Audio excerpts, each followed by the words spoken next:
Welcome to the Embodiment podcast. This show is for you if you see the body as more than a brain taxi. It's for people interested in coming home to the body as a holistic aspect of who we are and how we live. Episodes contain practical tips, exercises you can take away, and interviews with specialists from around the world. I'm your host for today, Mark Walsh. On the show today, Jane Clapp. So Jane has a fascinating background, a mixture of lots and lots of trauma education work, different modalities, different things she's trained in, but also in exercise. She's got a few other strings to her bow too, which we'll look into. So Jane, welcome. Thanks for having me, Mark. Real pleasure. So you're joining us from Canada, right? Toronto, Canada. Yeah.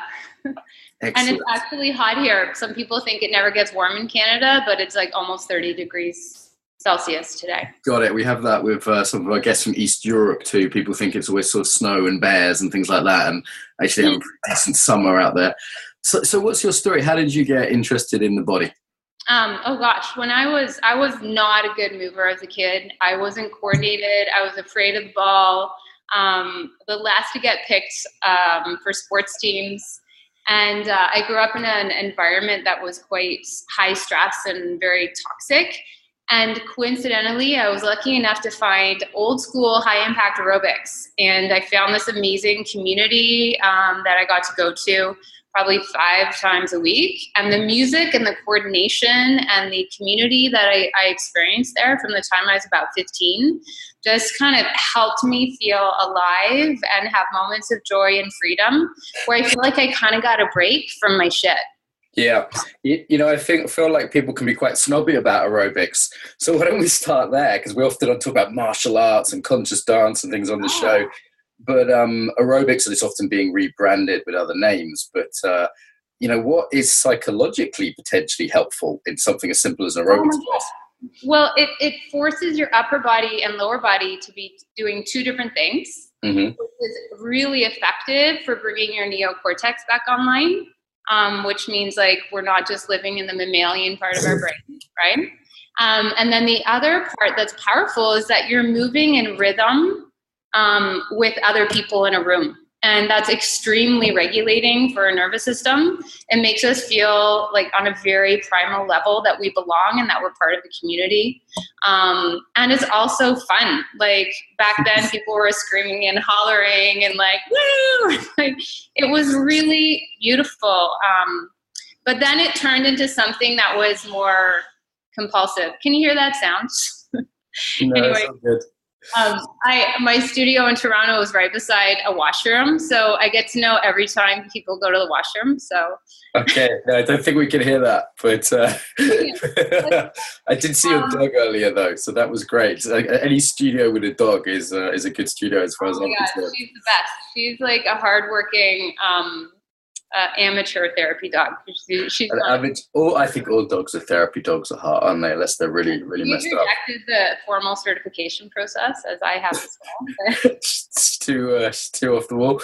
Okay, so aerobics, you mentioned a few really important things there. One is this element of belonging, of doing things together, of kind of somatic coordination when people are regulating each other, essentially. Yeah. And the systems are entwining, and as social animals, the kind of fight-flight system and the social engagement system just aren't compatible. So that's incredibly nourishing. I think that's, whether it's guys at a football match or doing a chant together, or it's choir or an aerobics class, like I think that's underdone. And we're one of the few cultures in human history that's ever tried to take out group dance from culture. And that's a sort of uniquely stupid experiment that we're doing in Western culture right now. So it sort of makes sense what you said. Even like being on a yoga mat is like being in a silo sometimes as well, right? The isolation of being on your own little triangle. Yeah, or rectangle too. I don't know if you have triangle mats. Sorry, rectangle. I'm still a bit scared. So I've been at this, I say to listeners, I've been at this wonderful integral conference in Budapest, sort of dancing and meditating and having a wild time. And so I'm a little scatty today. So this could be good or bad. Yeah. Okay, so let me get a sense of your life then. So you did some kind of aerobics-based stuff. I know you've been trained in a lot of fitness and kind of strength work. When did the trauma connection come in? Because your trauma education is as long as, just looking at your website, it's as long as my arm. Like, how did you make that jump from the kind of exercise world to the trauma education world? It happened organically, actually, which was really affirming for me. I opened up my own studio about 12 years ago, and it was a really quiet, private studio. And I went from a really lovely community-based studio, but then I decided to open up my own space, and it became a space where, like, I'm not afraid of other people's suffering or emotional dysregulation. It's not something that sends me into a panic, really. But what I did notice is that people were coming in and really sharing their suffering a lot more clearly. So it started really clearly working with people during cancer treatment. And I noticed that there was like a big difference between people who got through their treatment and kind of got back to living, and the people who stayed really stuck in like fear of their survival. I mean, they're facing. Yeah. And then I started noticing the parallels between people who are dealing with other types of trauma that might not be like medical-based trauma, like a fear of losing their life, but sexual assault, child abuse, developmental trauma. And I noticed that they all had certain types of breathing biomechanic issues, kind of the spinning of the wheels with the thought processes. And I also did some fascial stretch therapy training, and I started noticing, just even like trying to move people's bodies and observing their fascial systems, that there were some real like commonalities across all sorts of trauma that was really showing up in people's bodies, particularly in their fascial system. And on a personal level, I don't know anybody who works in the trauma field who actually doesn't come from a history of trauma. You know, like, I wonder what that would even be like. Like, and there's pros and cons to that, right? Like myself, you know, I would be in that category as someone with trauma background who's worked in trauma education and not therapy myself. And it just seems to be part of it, doesn't it? And there's pros and cons to that. This sort of wounded healer who kind of can relate and understand, and soldiers will say to me, "You wouldn't understand, man." I kind of look them in the eye and I'm like, well, actually, maybe I could. You know, like I didn't go through what you went through, but I went through this thing that maybe was a bit similar. So there's this gift of empathy, the gift of the subjective understanding, but then also potentially some downsides to that as well, right? Well, yeah, I think I always stay in therapy. If I'm choosing to interface with other people who have their own trauma history, it's really important that I keep doing my own work and continually like observing myself and noticing areas that might be blind spots so that it doesn't show up in my relationship and coaching with other people.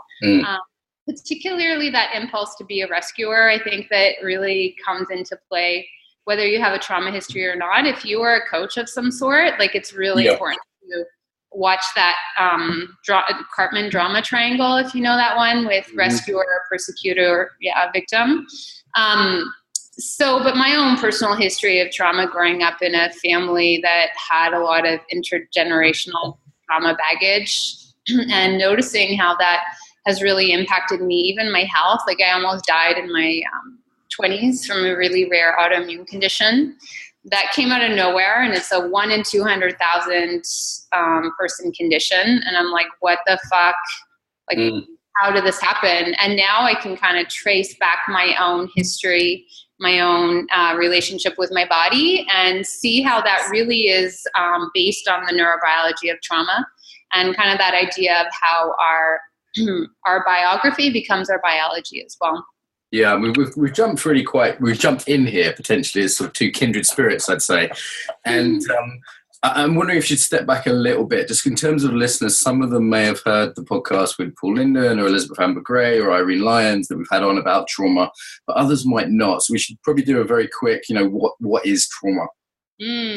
Well, in my teaching, I provide probably 10 possible definitions of trauma, and even across trauma experts, it varies.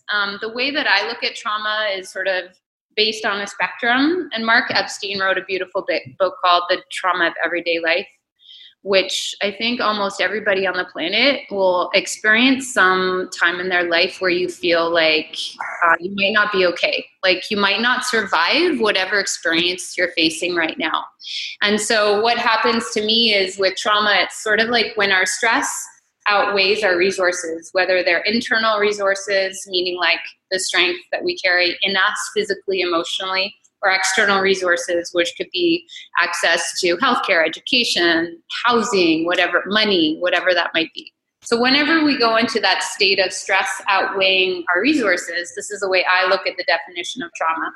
Either in an instant or over time, it kind of hits that domino effect in our body and our brains of overwhelm, where we move out of what is called the window of tolerance, which I'm sure you've heard about before.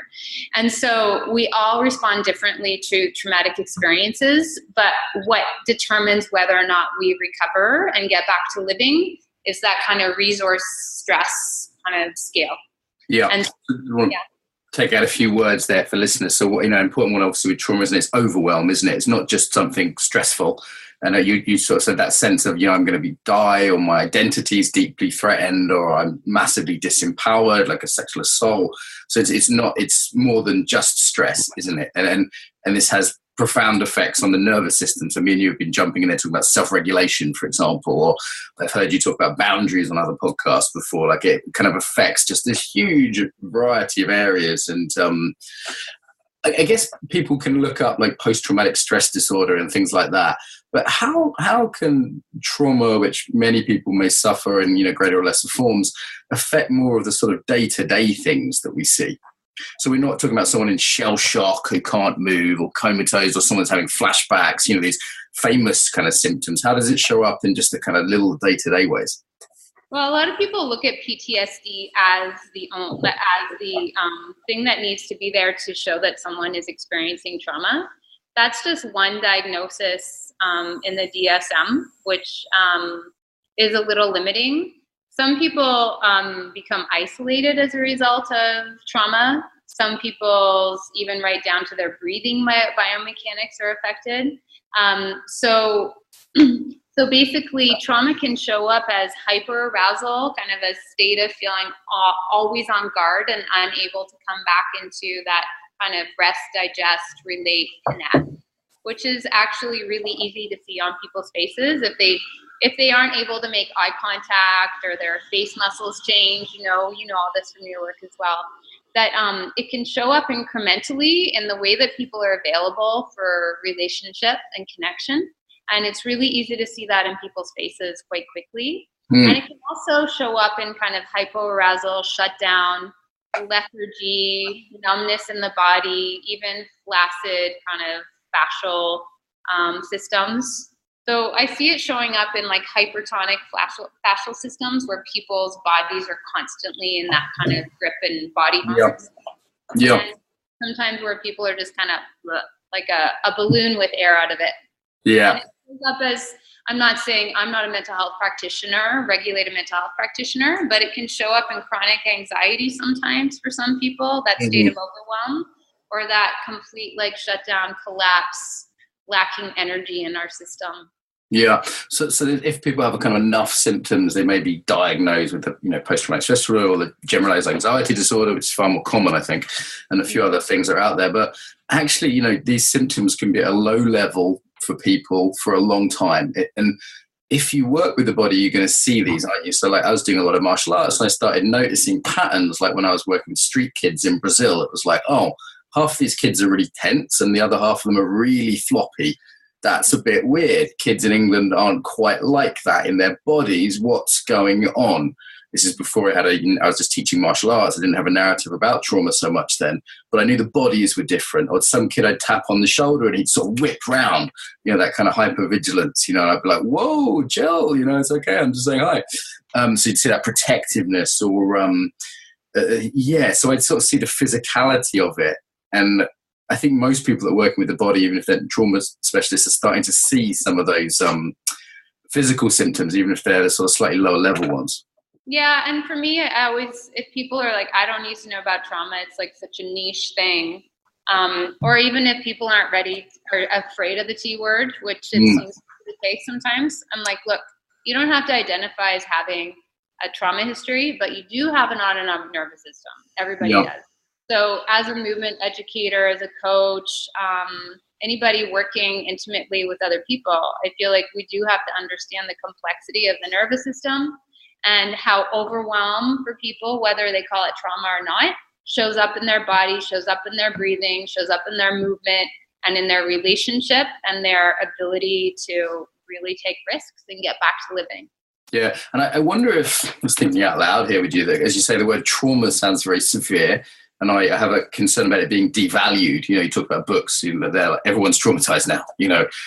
So I think there's a real risk in devaluing it, both to someone who's gone through very extreme trauma, but also someone being accused of traumatizing. I've been accused of traumatizing people with doing very small things, and I've gone, hang on a minute, I'm not sure if that's the word I want, you know, aimed at me at this point. I think you meant annoying. So it's I don't know. So I wonder if sort of talking about the nervous system is an easier way in. Like, for example, my niece has just been given an ADHD diagnosis. She runs around a lot. My grandmother, her grandmother, my mum, I was just talking to this morning, she's got loads of energy. And we can talk about that in terms of nervous system. And she had various medical trauma when she was young, in a way that doesn't freak out my mum or my sister. Make you feel like you're a bad mom or that you're a bad partner. I think nervous system regulation is kind of a safe place to start for most people. And the other word I use a lot, phrase I use a lot more, is like traumatic stress. Even adding the word stress in with trauma is sometimes easier for people to take in. Yeah, it's tricky because it's so important not to water down trauma as well, in terms of understanding that there is a degree of severity associated with trauma. And the more complex the trauma, the more severe the trauma, the more complex the recovery, and the more complex resources. Just to jump in, I'm going to interrupt you. The word complex, in this doesn't mean sort of like trauma about doing maths, does it? It means like lots of instances. Is that right? Complex trauma, yeah, can be lots of instances. There's also developmental trauma disorder, which hasn't made it into the DSM, which isn't necessarily what happened to you. It can be what didn't happen to you in terms of lack of attachment in childhood, lack of attunement or neglect. So there's all different types of trauma, for sure. And it's really complex. So it's really important when we're talking about trauma to recognize how complex it is, and also really not negate the need for there to be some survivorship element depending on the type of trauma that people experience. And not what does that mean? What does survivorship mean? A sexual assault survivor, or survivor of gender-based violence, or I've worked with people who've survived torture. They have a very particular experience of trauma that is associated with whether it's gender-based violence, or whether it's associated with growing up in a country where they didn't feel safe every day, and they experienced torture or constant ongoing fear.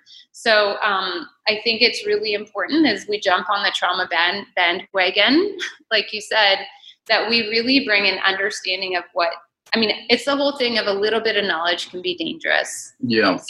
Yeah, I'm seeing that in the yoga world a lot now, and there's money to be made there, and it's big. If any podcast that has the word trauma on it just gets more downloads. You know, it's just such a sort of hugely popular topic that's there. Back to this idea of sort of trauma a little bit in daily life, and so how might it show up just in a relationship, like in a most people out there have some interest in intimate relationships of one kind or another. How might it show up in just day-to-day life with a partner? Well, I don't have a partner right now, Mark, so I don't have current lived experience of that. But and it depends on the type of trauma, right? If it's more complex trauma from childhood, then it can show up in attachment styles. And that's not necessarily my wheelhouse, because childhood attachment trauma is so complex. But it can show up in the way that we attach or don't attach, or we're anxiously attached to someone, or avoidant, or oscillating between anxiously trying to hang on and then needing space. But it also shows up in like interpersonal neurobiology, in the way that we can attune to other people, the way that we can potentially piggyback on each other's nervous systems or not, as a co-regulation tool.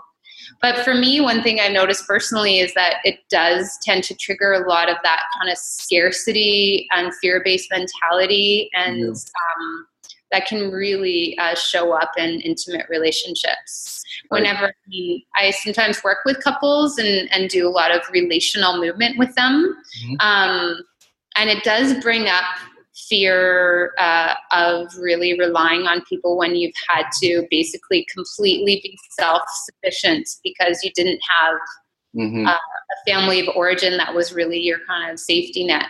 Because trauma, like, can feel, for me at least, it's felt like because I used to do flying trapeze for fun. Yeah. It felt like, for me, physically and emotionally, and this is how it shows up in relationships sometimes too, is it feels like I'm jumping off a trapeze platform and there's no net under me. What does, sorry, being in relationship? Living with more complex or developmental trauma. It feels like that those attachment things that make us feel safe in the world are sort of like jumping out into life without a net under you. Got it. For me, at least. And so I see that showing up in relationship in the sense that there isn't this general sense of like, if we fall or if we hit rough spots, there's going to be something to catch me. My wife always says I'm dramatic, you know. So it'll be like, this is the end. That black and white thinking of trauma is still a little bit present with me sometimes, you know. And if I think of all the people I've dated over the years, like, I could see those through a trauma lens now, kind of looking back. Now I'm a bit more trauma informed than I was during, you know, the vast majority of that dating history. And I look at a lot of women, you know, if you want to bring in a feminist narrative here, that's cool. Like who were under boundaried, who kind of felt like they should say yes to something. Like, well, that's the attached response to trauma that's in hypoarousal, right? Right. The like lack of boundary, the like, well, what do you want? I'll just go along with it. And that's incredibly unsexy, I found. And then the opposite, which is the over boundaried.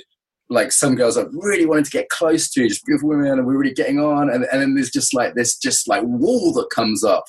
And I've gone, whoa, what's this? You know, like, and I'm talking about the dating process because that happens over a long-term relationship as well. And even between mum and wife, there'll still be times when we go, okay, I'm isolating, or I'm getting clingy. You know, that'd be the other side of it, right? Like the insecure attachment. I need you, don't leave, which is, you know, going to kill any kind of relationship pretty quickly. So there's these little ways these things show up that are fairly impactful. And I don't think I got how trauma-related a lot of those were when they were happening. Well, and, you know, you just beautifully led me into something, thank you, about the fluidity of boundaries when we're in a more regulated state in our nervous system, where we can experience triggers, but then bring ourselves back to that kind of prefrontal cortex is back online, where we can see that boundaries are so fluid and that we aren't like stuck off into like not enough boundaries, or stuck on, or oscillating between those two quite dramatically when we feel overwhelmed, right? And it shows up in our ability to stay present through rough spots with people. But, you know, I've also slept with and in a bed with someone who has multisyndromal for a few years, a multisyndromal traumatic stress symptoms that I could literally feel the gassing off of the trauma beside me in bed. Yeah, I've definitely slept next to people that agitated my whole nervous system, and my wife has had a whole lot less trauma than I have. Like, it's soothing to be around her as a trauma survivor. Like I noticed a few, because she's very calm as a person. A few days, just that hugging, the whole nervous system's doing its work just through the body. And if I'm away for a week, I notice the difference in my own physiology, because there's a certain amount of sort of regulated, sort of loving regulation that's just going on there completely somatically. Actually, while we're talking about who we've shagged, I'd like to share one story of hope, actually, for listeners. That I once was in San Francisco, and I was at this crazy hippie workshop. I ended up getting together with this girl, with both participants, and we had a wonderful love affair for a few weeks, and just amazing sex, amazing intimate connection, intellectual connection. And at the end of it, she sort of said, "Oh, how did you get into personal growth work?" And she told me about her history. And she was a survivor of some of the most awful sexual abuse I've ever heard. Just really, really, it would make you cry kind of stuff. And what was astounding for me, and I share this as a sort of story of healing, was that I didn't realize was that she'd done so much good trauma therapy that And now I thought, now there might be so much because she hit it really well or something like that. No, I think she was just really well healed and had got to a place. There was a couple of little sexual kinks I won't get into that I kind of had a question mark over. But 99%, this was someone who was completely able to be healthy and happy, intimately, sexually, you know, in all these ways. And I just thought, oh my God, that's amazing. There's hope for us, you know? That's right. I mean, Judith Herman named 3 stages of trauma recovery. And I was just talking to my educational director about this because we're both like, yeah, for me, it's like the fact that I've moved through enough trauma means that I'm really getting back to living. And trauma is like a part of my history, but it doesn't necessarily define who I am as a human being in present day life. And I think that's sort of the hope. It's sort of like 3 years ago, I went to start taking riding lessons. And this is the best way I can describe it. I'm never jumping over anything from learning English style. Don't even think about introducing jumping, never. And I finally got over like cantering, because when you canter English, you're out of saddle, right? I don't know if you're right. You're not hanging on to anything. And it's just like, fuck, like, oh my God, I'm going to fall off. And then 3 years into it, I'm like, or 2.5 years, I started jumping. And it's sort of that place of safety became my main focus at a certain point. And now I'm ready to kind of fly and I want to jump over higher things. And I think that to me is like the ultimate hope for most people, that we can get back to the moments of fly and those moments of transcendence that allow us to really feel so present that our body feels even like bigger than everything around us. No, and the unfortunate thing is that a lot of people who've experienced trauma don't have access to the kind of resources that can get them there. Yeah, and they either spend their life small or keep hitting these extreme things in an attempt to heal, and it just making it worse and worse and deeper. And I guess for me, a part of the healing journey as well is sort of seeing things more subtly. You know, it's like I haven't had a problem with addiction in 10 years. I haven't had a problem with intimacy in, you know, a good number of years. I haven't had a problem with various things. But then there's little ways it shows up. Like, am I being a bit sharp and over-defending a boundary that doesn't need defending? So one of my friends said to me years ago, he said, Mark, the war's over. You know, you're in Brighton right now. You know, like, we're in a different environment. You can chill. And it's just, and sometimes that's just subtle, or like a subtle bad boundary. Like, earlier you said, I'm single right now. My first impulse was just to be really flirty with you. And then I kind of realized like that was not very well boundaried and not appropriate. And I just kind of inhibit now. I might have made the wrong move, but I just kind of felt like, okay, that's not quite the situation I'm in. And I don't want to do that right now. And like, so it's quite subtle, because I probably would have got away with it. You know, it's quite subtle. And do you know what I mean about this increasing levels of subtlety in noticing your trauma symptoms? Yeah, actually, I feel like traumatic stress is really loud. Right. To me, when I think about traumatic stress, it's sort of like our internal GPS is like set on one really loud radio station that is like just complete loud static. And the more we do our own recovery work, the more it's like we open up different radio channels. So we go from like 5 radio stations in terms of the kind of intuition we have available to us. And then we have more complex awareness that is available to us that is based on kind of more picking up on social cues, like maybe flirting with me wouldn't have been helpful for our interview. Oh, maybe it would have done. Or even more subtle things. Like, to me, it's sort of the whole mindfulness practice of being able to notice the small moments that are incredibly powerful and beautiful. Like when I'm with my teenage daughter and we have a moment of complete elation and laughter, we're dancing together in the living room, I can really fully experience a simple moment like that and like juice it and have it become a part of me. So that's sort of where I notice when I'm getting overwhelmed with stress or life, is when I'm not available for those little smaller moments. They're really beautiful. Yeah, and let's talk about pleasure a little bit, because as you say, if the trauma music is playing too loud, you're going to miss those little moments of pleasure. And I go, okay, I'm not finding satisfaction and nourishment in these small things. And as someone, you know, this is where trauma and addiction, I think, go together. It's like I then start needing the more extreme things to break through that noise. Yeah. And there's a real pleasure as the sort of trauma kind of buzz, the unpleasant adrenal buzz of trauma starts to go down. I'm going, wow, I'm really enjoying, you know, even something like food that's not super hot, or music that's not super loud, or a little nature thing, or a little relational thing that doesn't have to be like a big sex thing or whatever. You know, like there's the appreciation of subtler stimuli, and the pleasure being the friend of recovery. That's, you know, because it can all sound terribly hard work, kind of like we're traumatized, Jane, we're survivors, and we're going to have to do our work, and we're going to be in therapy the rest of our lives. Oh my God. And it's like, what about pleasure? Like, actually, most of my day when I'm working with individual clients, I'm not talking about trauma. Yeah. Like in my scope of practice, because anybody I'm seeing who has a history of trauma and they haven't had a lot of support yet, they're going to be seeing a psychotherapist, hopefully someone who understands the neurobiology of trauma. And then they come to me and I'm like, how can we help you experience moments of feeling okay in your body, or have fun, or feel moments of victory that make you feel more resilient or able to learn new things. So one of the things that goes offline, as you know, is that there's a lack of, we lose our orientation to pleasure and play when we have experienced times of, we'll call it overwhelm in our lives. And a lot of us don't come back to that.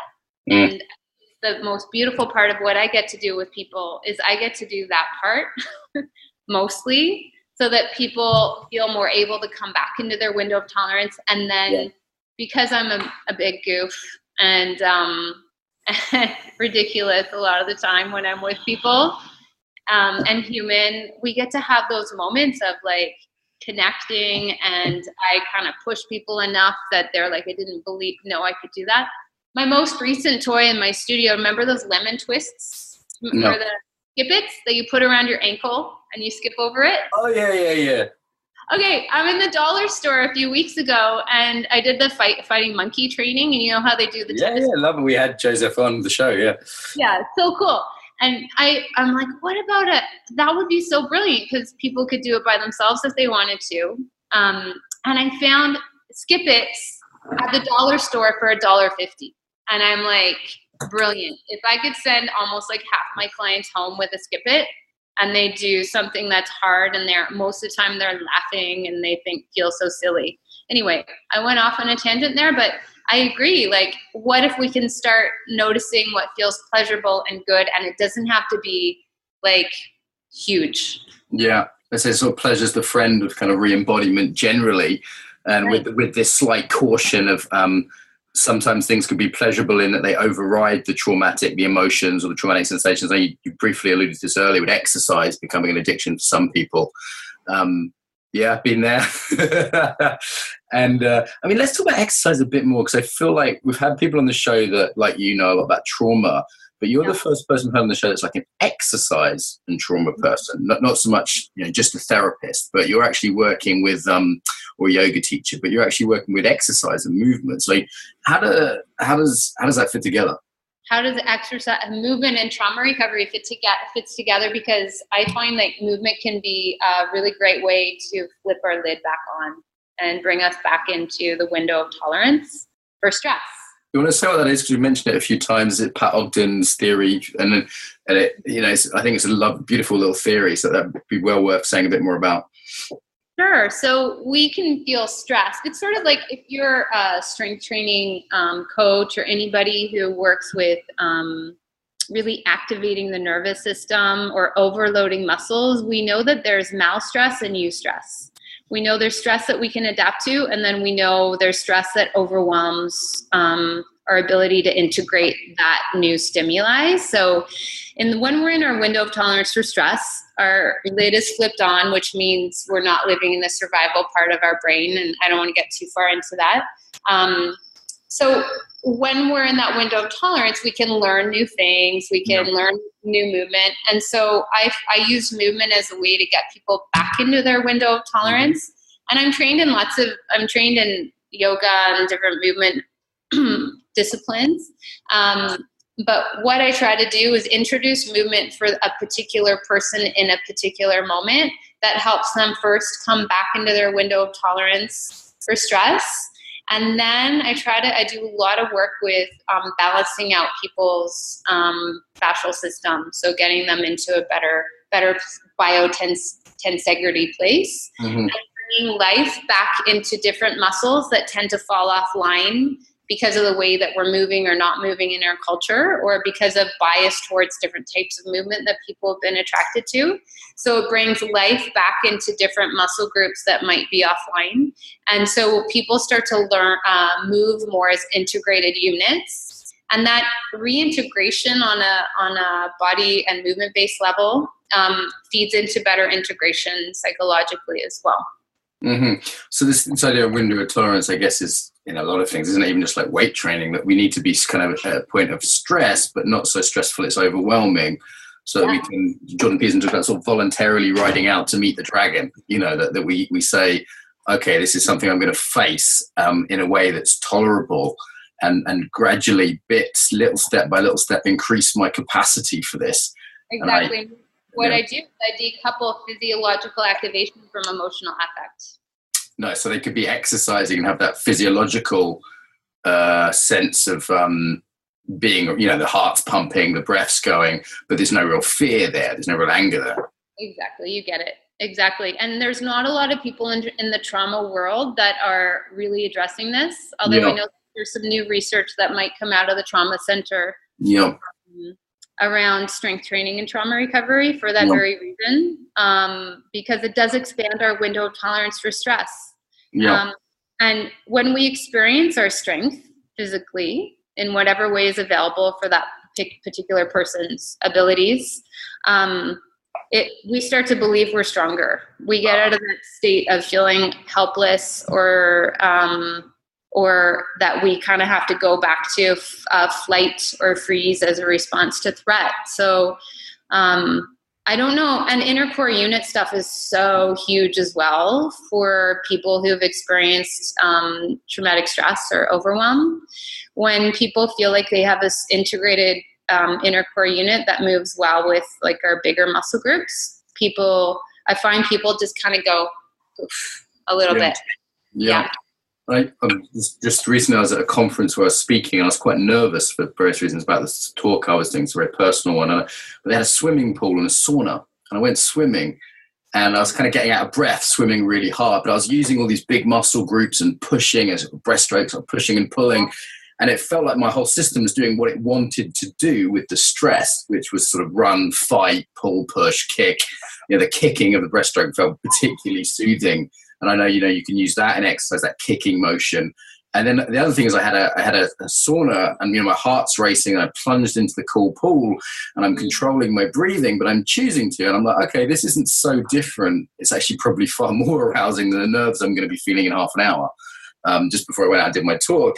And then it's kind of like I'd burnt off some of that charge. I'd had practice at dealing with that simulation. And it was, it went pretty well. And I think that was a sort of smart move at the time. And I could definitely see people using that therapeutically. You know who else does that? It was so Anthony Robbins of you. Like, seriously. Oh, really? Is that what he does? He has a cool dunk. And the cool dunk also stimulates the vagus nerve, right? Okay. Do you want to say what that is for people? Because, in terms of kind of the... Okay. I have brain freeze around brain anatomy, but it's nice anatomy that makes you less stressed. There we go. I'll do that one for you. We can move on. So go ahead. Let's talk about money. So we talked a little bit about love and sex, and I heard you on another podcast talk about money. I thought it was fascinating because I'd never heard anyone relate money issues to trauma before. So again, I'm a single income person in one of the most busy, expensive cities in Canada, and I run a business, and I have a daughter. Yeah. And a dog who's aging with crazy vet bills and a mortgage. I'm glad you mentioned the daughter first. Right? And the dog. You've got bills to pay. I got bills to pay. And I also, I don't know how, like from a very young age, I knew I wanted to find ways to make money. And I also have a Bachelor of Commerce degree. So I originally come from work like a business background educationally. I wondered why your website was so good. I was looking at your website and it is the shit, man. It is the shizzle. I was looking at it and I was going, nice. You know, it's really nicely done. A new version coming out, so it's simpler because I'm trying to say less with more. And I think that's my edge that I have to learn from. But it's funny, like I find a lot of people who are trying to help other people, they feel dirty about asking for money. And there's something about, well, if you actually care about what you're doing, then how can you also feel like have financial goals? And I find so many people flounder in the movement world because they don't also take care of their shit and their business in a way that is like very practical. And it's also like, where's our value? Like, it's energy, right? It's an energy exchange. Yeah, I hate that phrase, but what I would say though is it fundamentally is unkind to not look after yourself, and in your case, your dog and your daughter. That's unkind, right? Like, and if people are behaving in a way which doesn't take care of business. And it's not like these skills are impossible to learn. You know, the things that you and I kind of do reasonably well. I think I have basic competence, and I think you do too. We're not like super marketing gurus, but that basic competence is learnable. So it's like, why would you not learn that skill to look after yourself and your loved ones? And there's something about it shows a lack of self-regard in the same way as if you turned up for this interview and you just hadn't washed in 3 days, or you hadn't been eating right for years. You know, it's like she's sniffing her armpits. So that people can't see that, and you know what I mean. Like it's like that's basic self-care, right? Like money is included in basic. It's not just having a fucking bubble bath once a week. Like way better self-care is like, okay, can you afford the expensive oils to put in the bubble bath? You know, like are you looking after yourself? I've got quite a lot of energy for this because I think it's just really mean. We talked about intimate relationships. We talked about how all of our stuff shows up in intimate relationships. Yeah. It does show up with our relationship with money as well. Yeah. So if we aren't willing to put a price on our time, that often is just a reflection of lower self-worth. Yeah. Yeah. Reflection of that. Right. And so if we're also used to living in a state of scarcity all the time, we might be more comfortable in that. When I say comfortable, it feels more familiar to be in that space of, or to be in that place where people don't really value my time, but we're like exacerbating this cycle by not valuing our own time. And I don't know, like, I don't think we have to suffer in the way that we do all the time in order to prove to people that we are actually really care about them. And I do notice that if I say I've done specials over the years where I like go into that state of scarcity and I'm basically giving something away, people don't use it. You know, I just gave someone a voucher for their birthday for a free coaching because they said, I'm really interested in embodied leadership. Can you give me some advice? And I gave them 10 minutes of my time and they loved it. And it was their birthday. So I said, look, here's a little voucher for an hour of my time when we're not at this conference. You know, take your time. And on the voucher, I'd written normally, I'd put on the voucher, usual cost £150. And the reason I did that is because I wanted them to value it. And it'll be interesting to see if they use it or not. I kind of feel like they half might well not use it, you know, because it's been given to them. And I've realized that giving people stuff is sometimes quite a dangerous and unkind thing to do. Well, it's a contract, right? Yeah. It's like, I'll give you this, you'll give me this. And then we're somehow in relationship with each other because of a contract we've signed with an energy exchange. Are you gonna barf in your own mouth right now? But Are you Jewish? No. Turn to the right. No. No, you haven't got the nose. Okay, so there's a lot of teachers in the embodiment world and the meditation world who have come from a Jewish background. And I wonder if there isn't a slightly like disproportionate number And part of that may be trauma history, part of that may be like a different relationship with money. Historically, you don't hear this as, you know, sort of awful prejudice, but there's a different history there, you know, across hundreds of years. Well, yeah, they've been historically oppressed culture for most of human history. So that's got to have some long-term impact on neurobiology and anyway. Oh, for sure. And when monetarily jobs were because money was considered sort of dirty, right? Like that comes from the kind of Christian heritage of money is somehow something dirty. Suffer, right? We must suffer in order to be of value. I just want to say hello to all the East European listeners out there, particularly the Russians, who I did something. I suffered the other day for my wife somehow, and she was so happy. And we both sort of caught it because that was it. I was getting dressed in the dark because she works nights, and she didn't know I was getting dressed in the dark to sort of not wake her up in the morning. And somehow it came up because I said, in the morning I often can't find my shoes and things in the bedroom. And then she was so happy that I'd been suffering for our love. And then we both caught it and just laughed at ourselves, like, what a sick narrative, you know? Yeah, exactly. Like we have to lay down new pathways all the time about what our normal needs to be. And for me, like, if I feel like getting back to the money part, me wanting to suffer less financially is actually a really good sign that I feel worthy. Yeah.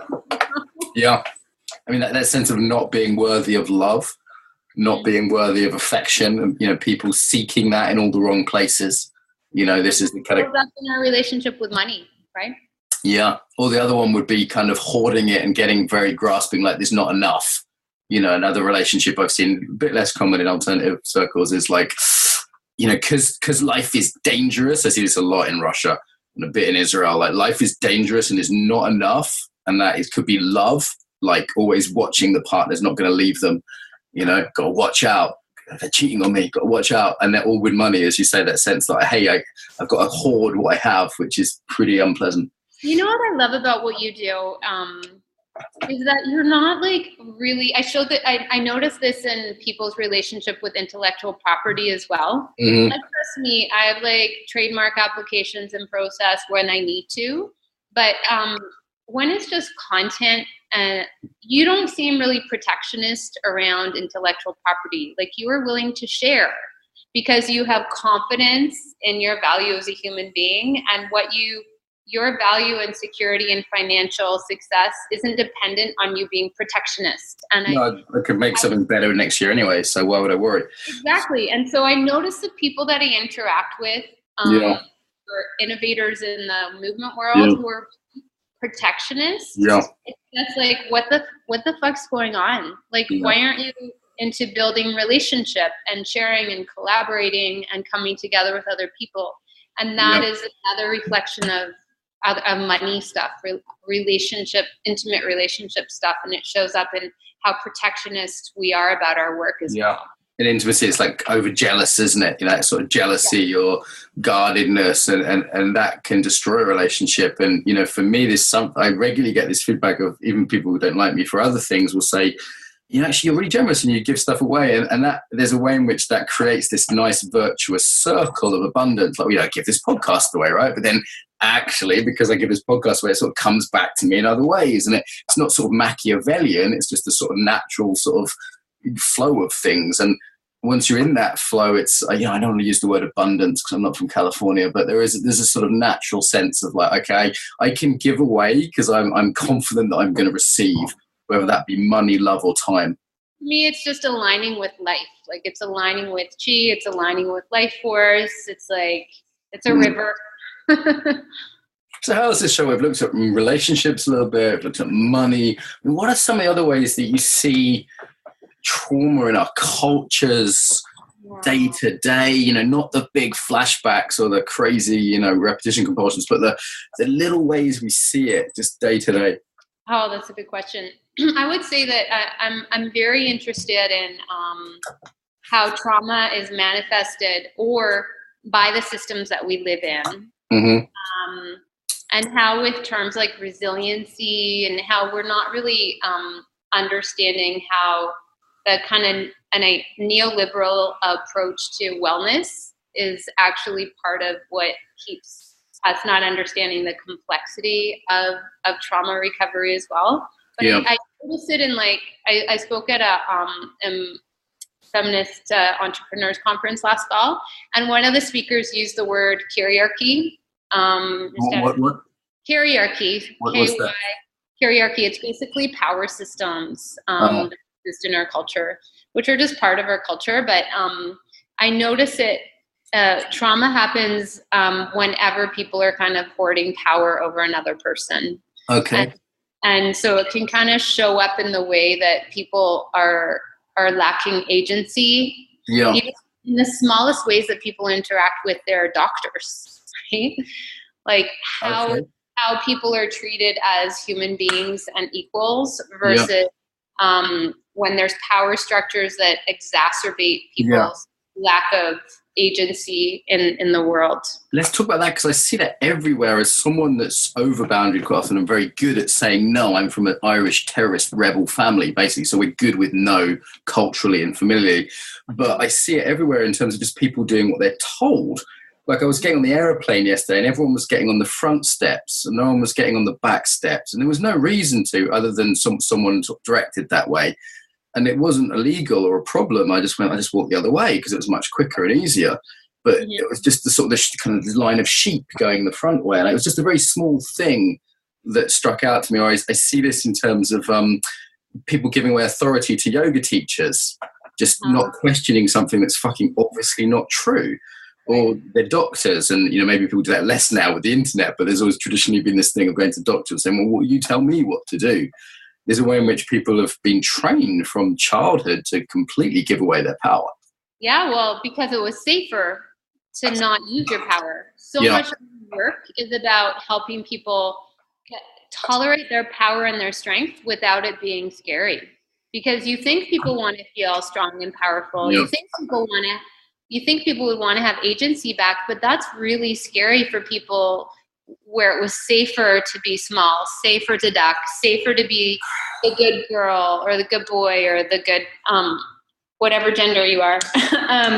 So that's why I think we notice, like, if your survival strategy was to fight back as in order to stay safer and experience less harm, then it's going to be easier for you to skip the line and go to the back of the plane. Yeah, and this is what people don't realize, is that these habits came from this beautiful urge for people to look after themselves, to survive, And for me, it really opens up a lot of compassion when I see something that looks a bit mad. And I go, well, okay, at some point that wasn't mad. At some point in the history. And then it just became a thing. It just became a habit.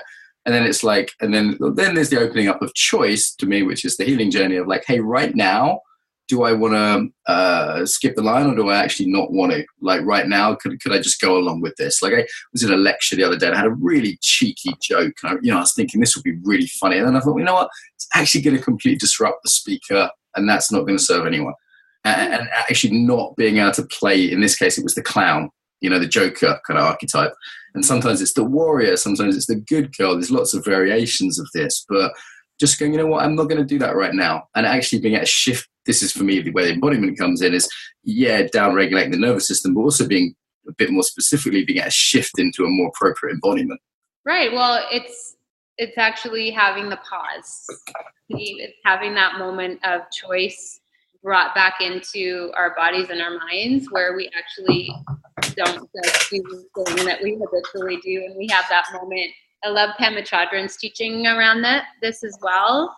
And I mean, most Buddhist teachers, where there's that moment of like, before the reaction, before that impulse, we have that moment of like, okay, wait, right? Yeah. Yeah. And I often know when I've still got work to do around the topic because there isn't that pause. Like I spent a lot of time looking at food because I was like, okay, the pause was gone. I was just eating without thinking about it. I was like, hang on a minute. Where's there? I mean, maybe if you are up for being a bit vulnerable here, and feel free to say no. I mean, are there areas where you still find yourself do that? Like you're kind of halfway down the river and you don't remember getting in the boat, as one of my teachers says. No, I'm perfect. You're sorted now. You're good. Oh, perfect.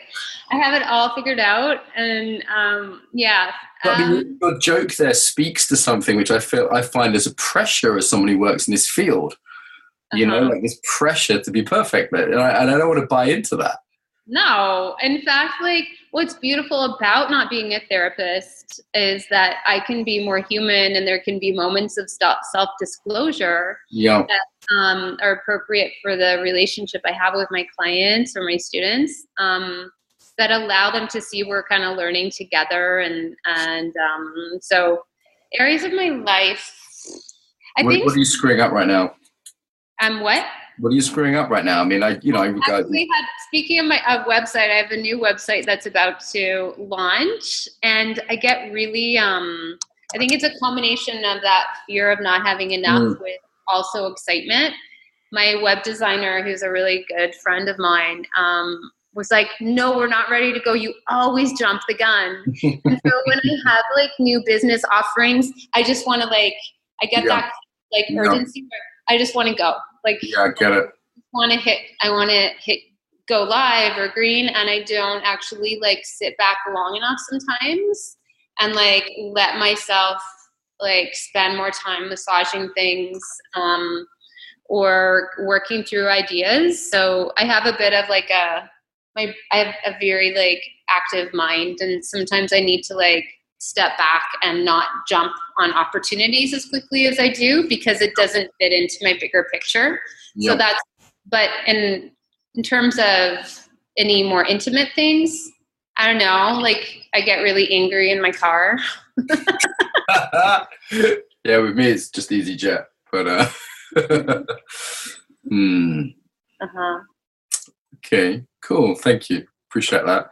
And there's a real risk in anyone who's professional in kind of any kind of psychological field. I don't speak for myself. I definitely feel this, but I think it's pretty common. Is we're all doing an advertising job, right? We're doing a marketing job. You know, like your website's pretty slick. We can both be pretty slick in this conversation and present ourselves well. And then, your people will listen to me and go, wow, that Mark, he's really cool. I might look him up. And my people listen to you and go, oh, I'm going to buy an online product. Mm-hmm. And in that slickness, some of the humanity can get lost. Does that make sense? You know what I always tell myself? I'm like, I'm going to fucking die one day. Mm-hmm. Right? And why don't I just take the risk of actually showing up as my whole self? And with appropriate levels of disclosure, obviously, for whomever I'm talking to. But like, I'm going to fucking die one day. Like, what am I doing? Like, what am I trying to do by not actually showing up as who I am? And who am I trying to impress? And so what do you want to do before you die? Oh, I just, honestly, the simplest thing, I just want to enjoy my daughter as much as I possibly can. Because she's so cool. She's so cool. She's doing Krav Maga, and she's not a particularly like naturally coordinated person, but we live in an area of Toronto where it's very diverse, and there's some like creepy men who check her out, but she's fierce, and she's understands the world in a way that I never did when I was 14. But more than anything, I'm just a complete like idiot around her and try to make her laugh every single day. And I was stressed yesterday, and I didn't make her laugh at the end of the day. And and she said to me, because my hair is curly and straight, and often when I teach, I straighten my hair. I don't know why. It's just a psychological thing. She said to me last night before going to bed, she's like, "You're less fun when your hair's straight." And I'm like, yeah, because I didn't make her laugh today. Like I didn't play with her, and I didn't make her laugh. So, what's the fucking point, right? Like, what's the point in, me and you, we build these kind of empires of cool shit, and we help people, doing good stuff. But what's the point if you can't make your daughter laugh, or can't make my wife squeal, or whatever it is? Totally, exactly, yeah. So, advice on trauma-friendly parenting, because obviously I'm an expert in parenting because I've never done it. So do you have any a 14-year-old daughter, that sounds terrifying. Sounds like a terrifying proposition. And you sort of alluded to the fact the world's not an entirely safe place. And going through, I remember myself at 14, it was a rough time of life. What would you say to anyone out listening to this who either is 14 or has a 14-year-old? Oh, do your own work.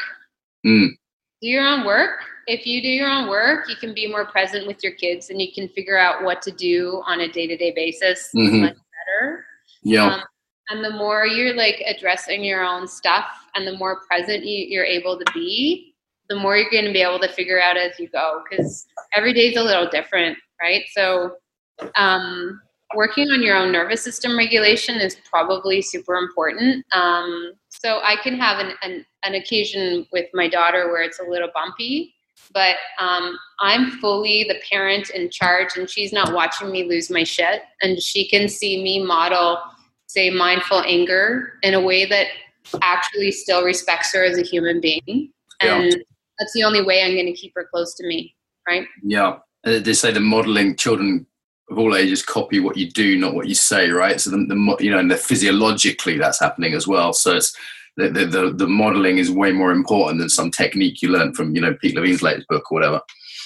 Yeah. And I mean, like, I use a tone of voice with her that's respectful regardless of what's going on. And so if she uses a tone of voice that isn't, I'm going to be like, hey, and boundaries. Like, I have very clear, predictable boundaries with her that I think are really super important, because predictability is really great for brain development to a certain extent. So she can go out into the world and deal with all the things that are really unpredictable and come home to a very like predictable, routine environment. Because I think home routines are boring, but really, really important. And sleep. Oh my God, I've protected that kid's sleep from the moment she was born and tried to make sure that she got enough rest. So I have a lot of I've always had structure around sleep, because I just don't think anybody's in a good place for any kind of management of stress without enough rest. Yeah. Yeah. No, I can relate to that. My ability to be sort of resilient and handle stress when I'm after a good night's sleep is just phenomenally different than even if I have, say, 6 instead of 8 hours. I mean, it's just different. I need 8. That's my best. Yeah. Cool. Anything else you'd like to talk about that's kind of juicy, hot for you right now before we wrap this up? We've still got a bit of time. I think we kind of covered it.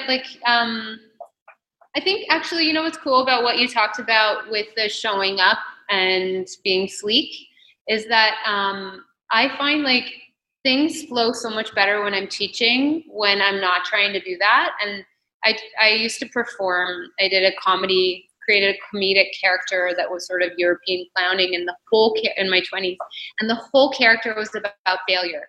And I had this incredible experience over and over again, how I created this character who kept on failing, and everybody was with me. And failing in a way that was just kind of charming. And I came out of co-facilitating a trauma-informed clowning workshop yesterday, Le Joub, which is basically you fuck up and you fail, and then you get off the stage, and that's when you feel people with you. That's when your humanity shows up, and that's where the connection shows up. So I think it's really important for people who to know that the magic happens when you actually let yourself be seen, whether you're a teacher, a coach, or a leader. And that's where the juice is. That's where the relationship is. So I don't have it all figured out. I don't expect to, because our development continues until the day we die. And that's probably something to finish on for me. Great. So where can people find this beautiful, slick website of yours, which by the time this goes live will be the new version, no doubt, because this is not going to be out for a while. So it'll be more website. Jane Clapp, CLAPP, makeyourjokenow.com. I merely thought it, and I thought it. But no, I'm just owning it. JaneClapp.com with 2 P's. And there's lots of good stuff on there, and it links through to my Instagram account, which actually my Instagram handle is Jane the Clapp. Are you an Instagram girl, Jane? We're gonna have to. I did not find your Instagram. Jane the Clapp. That's why I'm gonna look it up right now. I'm gonna look it up right now. Jane the Clapp. Got it. There you are. In black top, 9,000 followers. Check you out. Okay, 9,001 now. I'm the 9,001. I'm following you already. And it's a perfect mixture of beautiful quotes. Mark Walsh. I'm where the hell is Mark Walsh on Instagram? Yeah, there's a bit of a spoonerism going on there. Nice. Okay. I'm really hoping that Instagram kind of gets enriched a little bit, because it's kind of it's only old people that do Facebook now. Like the kids all do Instagram, and and in some ways I like it because there isn't the same sort of flame wars that you get on other social media. It's just nice pictures and nice quotes. It's a little bit more gentler on the nervous system to go on Instagram, but it's still crack, isn't it? I still found myself scrolling through it last night after I got off the plane. I'm so fucking addicted. I'm so addicted to Instagram sometimes because you know why? Because it works. Yeah. Like I've met amazing people on Instagram. It's been such a rich community for me, but it's hard to limit the kind of checking in on stuff. Running a self-regulation challenge on Instagram these past 7 days, and I'm just like, okay, stop. Yeah. Parent, as mentioned, so. I'd offer just to anyone listening a couple of challenges. One would be to the beginning of the day, put like 5 stones in your pocket or 5, 1 penny coins, and just flip them out of your pocket for every time you check your social media, and really? See if you make it to lunchtime. And the other experience I want to share around this recently was that I was at this beautiful conference with so much connection and community, and I did not feel the urge to check my social media. Cool. And I thought, well, what need am I trying to meet with that? This kind of like an addiction, like trying to meet a need with a thing that won't actually meet the need, right? Like drinking salt water. So it really, really gave me that experience. I was like, wow, I don't need this. But anyway, listen, final message about the body, Jane, before we close. Don't ask for a light load, ask for a strong back. It's good, it's quotable. Tweet that shit. Jane, it's been a real pleasure. Thanks for having me. You're so welcome. It. Thanks for the work you do. Appreciate it. Subscribe to get more.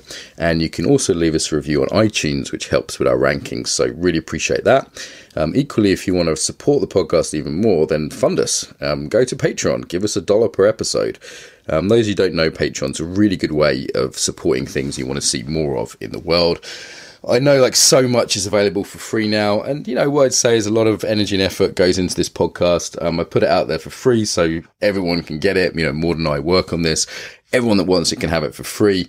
And if you want to support us, it is really appreciated. So it's patreon.com/Mark Walsh. And of course, if you want any in-person training, you can visit embodiedfacilitator.com. There's loads more resources there too. Till next time, welcome home to the body.